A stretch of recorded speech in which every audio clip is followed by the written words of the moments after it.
ახსენეთ ის ისტორიული რაკურსები, რომელზეც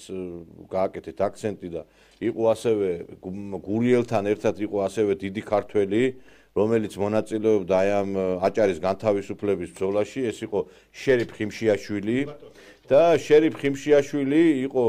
იმ სუფრაზე ერთ-ერთი თამადა და თამადასთან ერთად მონაწილეობდა ბოლო-ბოლო კაცო ამ გენერალი იყო მონაწილეობდა აჭარის განთავისუფლებაში, განთავისუფლების საქმეში და ის თურქების გარკვეული თურქებთან იყო ალიანსში თავიდან, მაგრამ მისი დიდი ბაბუა სელიმ ხიმშიაშვილი, რომლის თავიც არის სტამბულში და ტანი არის კიდევ აჭარაში და მისი მამა შერიფს ეუბნებოდა, რომ იცოდე, რომ შენ უნდა გქონდეს ხედვა არა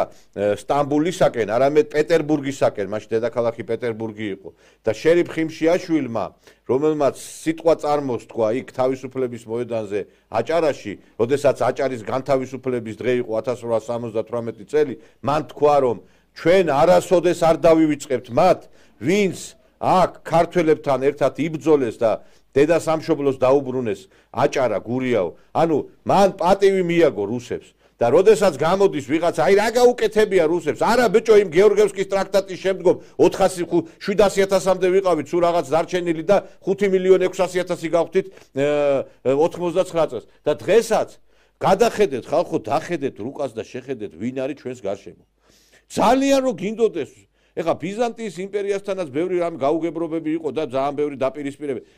ხო, არა გვაქვს ჩვენ სხვა არჩევანი რუსეთთან ურთიერთობის გარეშე. აბა ვისთან უნდა გქონდეს ურთიერთობა? თურქეთთან, რომელმაც ტაუკლარჯეტი მიიტაცა და ქართველები გაამუსლიმანა. ვისთან? ირანთან უნდა გქონდეს? ვისთან უნდა გქონდეს მაინტერესებს? აზერბაიჯანთან. შეიძლება ამ ქვეყნებთან ჩვენ გქონდათ კეთილმეზობლური ურთიერთობა, მტრები არ უნდა იყვნენ, მაგრამ ჩვენ ერთადერთი მართლმადიდებლურ რუსეთთან შეიძლება რომ შევინარჩუნოთ ეროვნული უსაფრთხოება და ეხლა აი ლეთაში იმას მინდა დაუბრუნდე ისე ამ ამბებს და ეს პენტაგონა გამოვიდა ესე იგი ეს როგორ სამტრედიელი პენტაგონა და ესე იგი გააკეთა განცხადება ეხლა საპატრიარქოს არ ტყამენ უკვე რომ აი საპატრიარქო ამ რუსეთთან არის დაკავშირებული ეს იდიოტები და ამით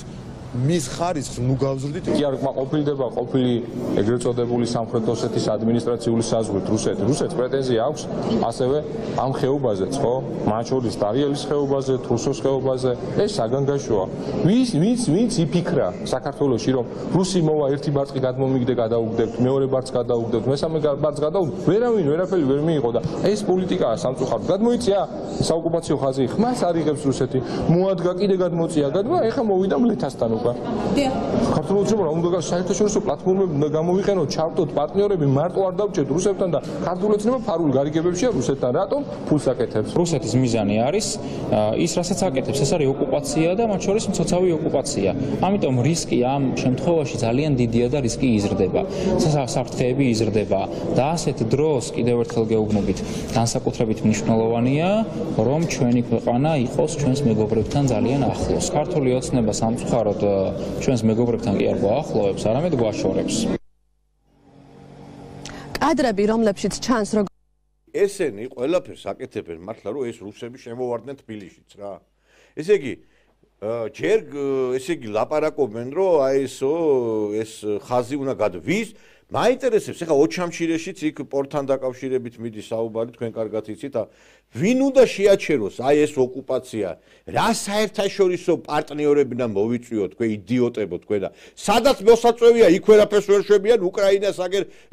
დავინახეთ რა დღეში არის და ვერაფერი ძრავერ უყვეს ამ რუსეთს სადაც საჭიროა იქ ვერაფერს აკეთებენ ვისი გამკეთებელი ერთადერთი ამ დასავლეთ ამერიკას აქვს ეს შეშფოთება აღშფოთების ისა რა ქვია კარგი უნარი რომ აღშფოთი არ ჭირდება არავის ეს საქართველოს ხო დავინახეთ რომ მაგათ ჭირდებათ მარტო რომ საქართველოს კონდეს სადგისის ფუნქცია უჩხლიტოთ რუსეთს ამ რუსეთს ამით არაფერი არ მოვა ჩვენ გადაგვივლიან მერე